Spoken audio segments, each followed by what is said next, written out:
안녕하십니까, 박사호입니다. 오늘은 첫 소식으로 타이완에 해괴한 친중 매체 얘기를 해보겠습니다. 일본 TV에서는 육사 천안문 사태와 홍콩 자유화 운동을 다루면서 타이완에서 아주 괴이한 현상을 발견했습니다.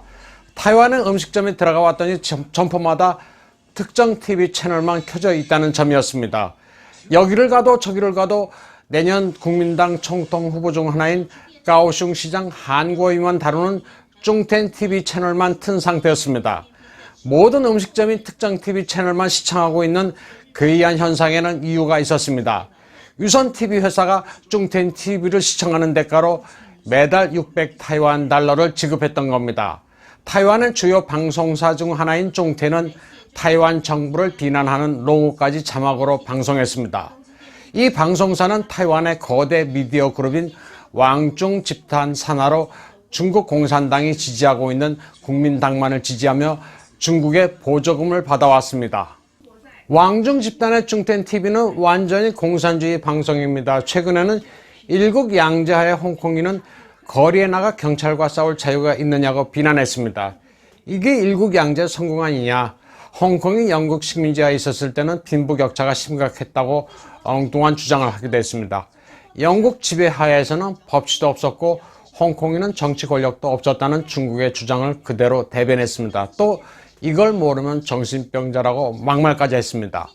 그러면서 경찰의 무력 진압에 대해서는 이런 반구하지도 않았습니다. 이에 앞서 6월 4일 왕중 집단 산하의 중국 시보는 천안문 사태를 전혀 언급하지 않았습니다. 이뿐만 아니라 당시 폭동을 일으킨 폭도를 진압하기 위해 무력 말고 다른 선택이 있느냐는 논평을 게재하기도 했습니다. 이런 일이 있은 후 중국 시보의 기자 한 명은 초등학생 자식 보기가 부끄러워 20년 다니던 회사에 사직서를 내고 기자로서 반성한다는 글을 페이스북에 게재해 반향을 일으켰습니다. 이 기자는 미움을 받는 기자가 된 게 부끄럽다. 타이완에 해악을 미치는 이런 보도는 근절돼야 한다고 말했습니다.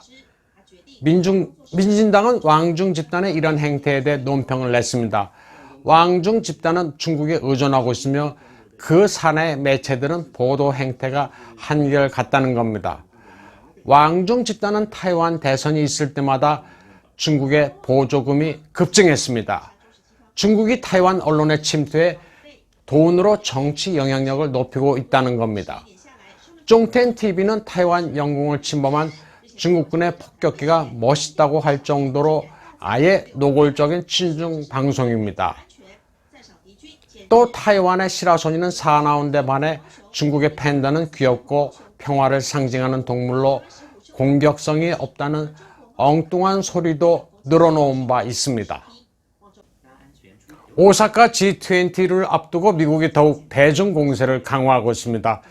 미국 상무부가 중국의 4개 기업을 미국의 국가 안전과 외교 정책을 위협하는 실체로 지목해 블랙리스트에 올렸습니다. 가장 대표적인 기업이 우시장난 계산기술연구소입니다. 여기서 계산기술이라는 것은 슈퍼컴퓨터입니다. 우시장난 계산기술연구소는 중국인민해방군 총참모부의 제56 연구소가 소유하고 있는 슈퍼컴퓨터 전문기업으로 중국의 군사 현대화에 이바지한 기업입니다. 이 기업은 대륙간 탄도탄과 미사일 방어 시스템과 관련이 아주 밀접합니다. 지난 3월 갑자기 사라진 인터폴 수장 멍홍웨이가 20일 텐진 인민법원에 출석해 재판을 받았습니다. 주변인들에게 편의를 봐준 대가로 돈을 받았다는데 죄를 인정한 게 죄가 됐다는 평가입니다. 그가 받은 것으로 보도된 액수는 1446만 인민폐, 한화로 24억 원인데 이 정도면 사실상 상당히 청렴하다는 게 중화권 분석가들의 이야기입니다. 그의 상관이었던 조용캉은 한화로 217억 원, 보실라이 역시 그 정도 받았습니다. 인터폴 수장까지 갑자기 소리 소문 없이 사라질 정도니 홍콩에 송중법이 없어도 중국은 언제든지 사람을 납치할 수 있다는 반증입니다. 조용캉과 비교되는 것을 보면 멍홍웨이도 장점인 사람이라 반부패를 내세운 숙청 목표가 된 겁니다. 홍콩의 반공 자유화 운동은 아직 끝나지 않았습니다.